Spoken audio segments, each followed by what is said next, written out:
Assalamualaikum warahmatullahi wabarakatuh. Nama saya Bima Karlidon, jurusan Teknik Mesin kelas S1C. Di sini saya akan menjelaskan cara pembuatan ulir pada mesin bubut. Pada video kali ini, perhatikan akan membuat ulir luar atau ulir segitiga pada sebuah baut menggunakan mesin bubut. Pada video ini dapat kita lihat praktikan menggunakan mesin bubut Crispo KW15486. Sebelumnya kita harus mengukur terlebih dahulu ulir yang akan kita buat itu pitch-nya berapa dan termasuk kategori ulir apa. Setelah melakukan pengukuran pada MOR, ternyata jenis ulir ini menggunakan jenis ulir segitiga dengan jarak pitch-nya 2,0 mm. Ulir segitiga sendiri dibagi menjadi dua. Ada ulir matrice dan ulir Whitworth. Di mana yang membedakannya adalah jika menggunakan matrice sudutnya adalah 60 derajat Celcius, jika menggunakan Whitworth sudutnya adalah 55 derajat Celcius dan satuannya inci. Setelah kita dapatkan jenis ulir yang kita buat, tentukan juga sudut mata pahat sesuaikan dengan jenis ulir yang kita ukur tadi. Kalian ingin menggunakan Whitworth atau matrice? Pada video ini yang digunakan adalah jenis ulir matrice, maka sudut yang digunakan adalah 60 derajat Celcius. Setelah selesai mengukur, lakukan penyenteran pada mata pahat dengan cara menyentuhkan ujung mata pahat dengan ujung kepala lepas. Pastikan posisinya benar-benar center.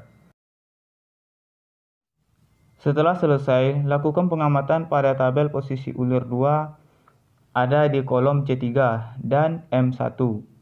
Setelah itu kalian cek ulir gigi yang ada dalam gearbox apakah udah sesuai atau belum dengan ulir yang kita buat nanti. Menurut informasi di tabel, jika membuat ulir 0,2 mm, maka posisi gearbox atau roda giginya yaitu 48, 127 dan 24. Atur dan sesuaikan gearbox dengan tabel yang telah kita tentukan. Pada video kali ini roda giginya tidak sesuai pada tabel yang kita butuhkan. Jadi kita harus menukar terlebih dahulu agar sesuai dengan tabel yang kita inginkan. Setelah selesai, kita pasang kembali gearbox atau roda giginya. Dapat kita coba terlebih dahulu apakah mesin berjalan dengan baik atau tidak.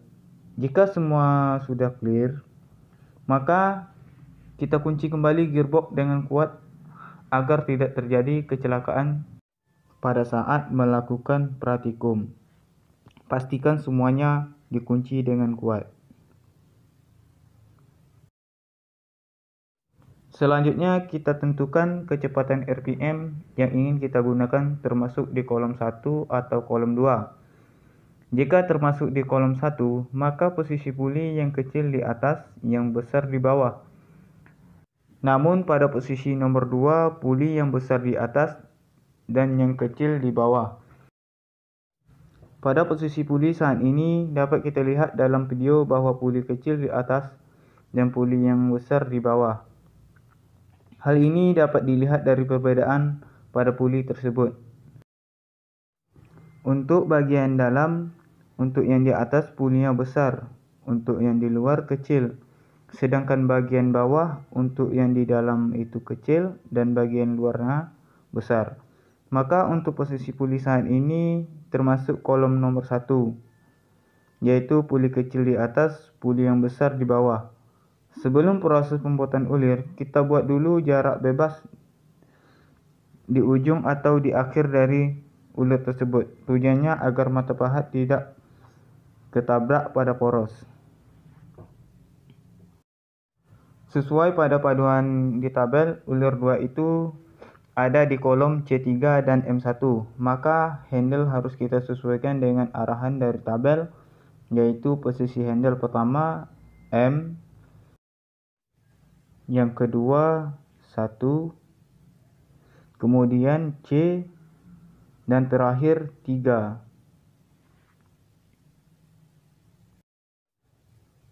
Kemudian atur kecepatan spindle sesuai kebutuhan kita. Pada video ini diatur pada kolom 1, kecepatan paling rendah yaitu 100 rpm ada di kolom B1. Dan kita atur panel pada posisi B1.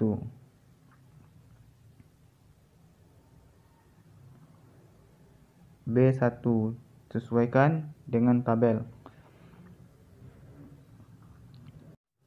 Selanjutnya kita lakukan kalibrasi terlebih dahulu dengan cara menyentuhkan ujung mata pahat ke permukaan material. Kemudian kita putar skala nonius ke arah angka 0 untuk memudahkan pada saat proses penyayatannya.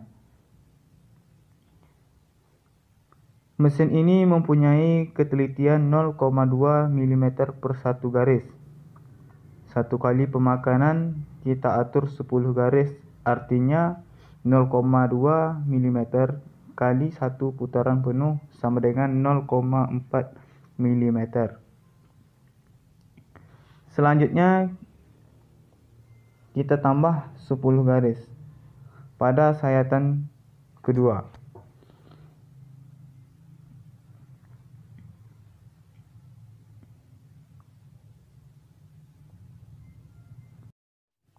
Begitu juga pada sayatan ketiga. Dan seterusnya putar searah jarum jam. Dan jangan lupa dikasih pelumas agar tidak terjadi panas yang berlebihan sehingga membuat ulir yang kita buat tidak sempurna. Sekian, terima kasih. Sampai di sini yang dapat saya sampaikan. Wassalamualaikum warahmatullahi wabarakatuh.